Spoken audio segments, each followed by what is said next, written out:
Para nós, não há palavra mais misteriosa, nem mais comovente do que consciência. E empregamo-la para designar uma luz que nos torna presentes a nós mesmos e também para designar o sentimento, ante uma ação que fizemos ou que iremos fazer, de que tal ação é boa ou ruim em relação a uma ordem que ela pode respeitar ou violar. Mas a consciência, sem a qual nós nada podemos conhecer, nem o real, nem o bem, parece se furtar ao nosso conhecimento. Podemos falar de uma consciência da consciência? Esta expressão não carrega uma espécie de contradição? Pois a consciência da qual se tem consciência se torna uma coisa entre as demais coisas, perdendo as características que a distinguem e autenticam. E o mistério da consciência é redobrado quando ela aplica sua operação sobre si mesma, e não mais a um objeto externo que ela apreende. É indo ao objeto, naturalmente, que a consciência retoma sua atividade. Então ela se duplica em duas grandes funções: entendimento e vontade. O próprio do entendimento é apreender, seja na percepção, seja na ideia, um objeto presente que retém e capta sua atenção totalmente, e no qual seu ato mesmo é apagado e abolido. E o próprio da vontade é tender, tal como o desejo, para um objeto ausente que, quando possuído, ocupa toda a nossa consciência e aniquila sua independência. Somente quando esse objeto é perdido que nossa consciência se revela a nós, sob um sentimento de privação que é sempre acompanhado pelo sofrimento. Eis a origem do pessimismo de tantos pensadores, para os quais a consciência nasce de nossa insuficiência e do nosso infortúnio, condenada a perecer tão logo essa insuficiência for preenchida e esse infortúnio reparado.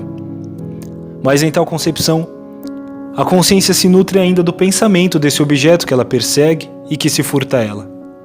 Mesmo então ela foge de si mesma rumo a esse objeto que não tem. Sentimos-la danificada, tanto quando tem esse objeto cobiçado, como quando não o tem. Entretanto, a origem mesma dessa miséria, a qual observamos-la reduzida, talvez seja que, ao procurar o objeto em que ela possa olvidar-se de si mesma, a consciência se afaste de sua fonte, tendendo a arruinar a intimidade de sua própria operação. É que o objeto é seu instrumento, não sua finalidade. Ao se subordinar ao objeto, a consciência se materializa. Ao subordiná-lo a si, ela se espiritualiza. Ela lhe dá um sentido que ele não tinha antes, ao invés de perder através dele um sentido que ela tem.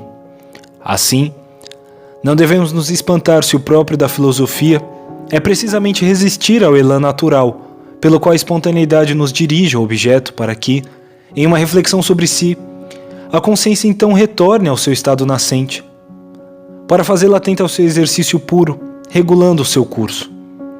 De modo geral, todas as ciências teóricas, todas as pesquisas práticas, preocupam-se apenas com o objeto. Mas o próprio da filosofia é se desinteressar pelo objeto e buscar penetrar a essência mesma dessa consciência sem a qual o objeto não seria nada para nós, e seria tão incapaz de ser representado quanto de ser desejado. O que confere valor supremo à consciência é que, se ela desaparece, o eu e o mundo desaparecem igualmente aos nossos olhos.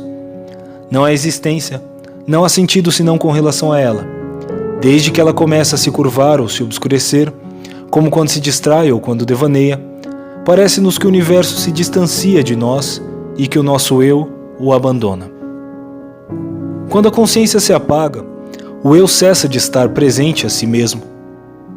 Não devemos dizer então que ele cessa de ser? O que subsiste do eu quando ele já não pode dizer, aspas, o que eu penso, sinto e desejo me pertence? Ora, é a consciência quem o diz. Contudo, o eu de que tenho ciência não é uma realidade obscura e soterrada que se entrega à consciência pouco a pouco, e o que eu desconsidero desse eu não é o mais profundo entre o que eu conheço? É evidente que não posso fazer da consciência um ser independente, privado de qualquer relação com o universo em que ela se enraiza e nutre. Mas é o inconsciente quem expressa essa relação, e seu instrumento é o corpo. Eis a razão pela qual o que sei de mim mesmo é sempre superado pelo que ainda posso aprender.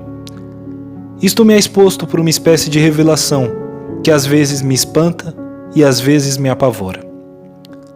Entretanto, supondo que esse ser misterioso que carrego em mim, sem o meu conhecimento, mantenha-se sempre incrustado nas trevas, ousaríamos dizer que ele ainda é o eu?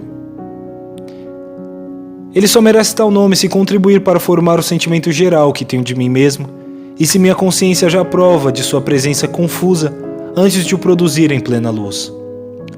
O eu não é uma coisa plenamente feita por sob a consciência, não é algo situado em uma espécie de submundo que a consciência aclararia pouco a pouco.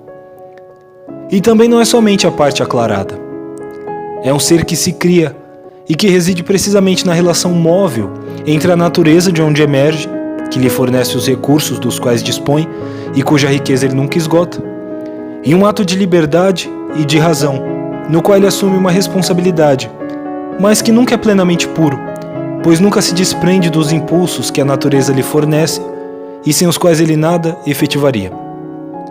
O eu é um ser misto, que bem podemos identificar com a consciência, a condição, no entanto, de a considerar não por seu conteúdo já efetivado, mas pelo ato através do qual ela se realiza, e pelo qual se infiltra sempre em uma massa de inconsciência que a sustém e que, a qualquer momento, ela ameaça tombar. Mesmo Descartes, que afirma que o eu só se encontra onde pensa, não confunde pensamento com consciência clara. O pensamento compreende em si todos os movimentos da alma, mesmo os mais incertos e mais confusos. Ele é um ato pelo qual colocamos em obra todas as potências que há em nós, mas precisamente no intuito de tomar posse delas, de fazê-las nossas. Quando buscamos definir a relação entre consciência e eu, provamos um sentimento de embaraço, pois a consciência nos parece assemelhar a uma luz que não queremos confundir com o que ela aclara. Assim, eu digo ter consciência de um universo como de um objeto que, até certo ponto, é-me estranho. Mas na consciência que eu tenho de mim mesmo, o eu do qual tenho consciência não se distingue bem da consciência que tenho. Aqui a consciência não é uma pura luz. Ela é a operação que, ao produzir a luz, produz o ser que eu sou, que, ao inverso do objeto de conhecimento, não preexistia a operação que o apreendeu.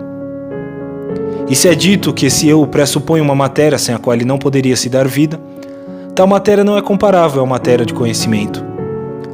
Nunca vemos o eu se objetificar ao conhecimento. Este é somente um meio que o eu utiliza e que o eu sempre ultrapassa.